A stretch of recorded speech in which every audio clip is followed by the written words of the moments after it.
Welcome to Currency Watch. This is Chris Keene from KeenPointOfView.com. It looked like today that the majors were getting ready to have a rally against the US dollar heading into the close of European trading, but then a surprise announcement came out that Spain's debt had been downgraded.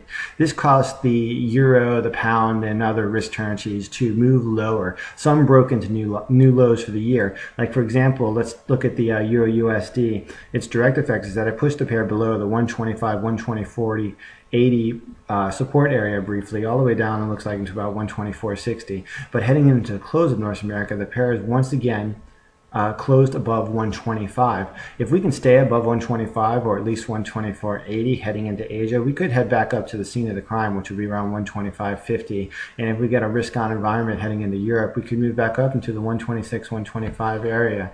A rebound does seem like it would be healthy at this point, but it has seemed that way for the last few days, so I wouldn't bet the house on it. Yeah, the next pair of that's interest heading into tonight is the USDJPY cross. As you can see, the pair has been consolidating for the last few, basically almost for the last week, but it is now in a triangle, and the triangle is narrowing, and it's getting ready to have to be at the point where breakout is going to be imminent.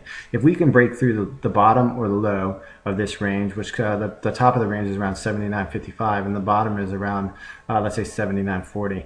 If we break through the highs of the range, the triangle, we could see a move back up to resistance at 80.15, and if we break through the bottom, we could move back down to the 79 area. So basically, watch for the triangle, see which way it breaks, and then look to see if momentum continues to push the pair towards either support or resistance. Yeah, the last pair that I'm keeping an eye on heading into tonight's trading is New Zealand USD. The New Zealand USD cross has been following this trend line higher for the last week or so, and it has been gradually making higher lows and but not really higher highs. And the highs have been capped by this daily price resistance level at 76.50. So it looks like the pair is in a bit of a wedge. Depending on which way we break out of this wedge, if we break above 76.50, we could be on a way to the a test of the 78 area before I would believe that sellers would probably once again come in.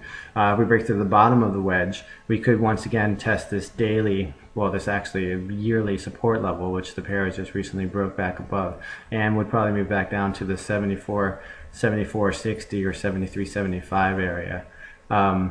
So watch for a break of the wedge, and then similar to the Japanese pair cross, look for momentum to take you in the direction.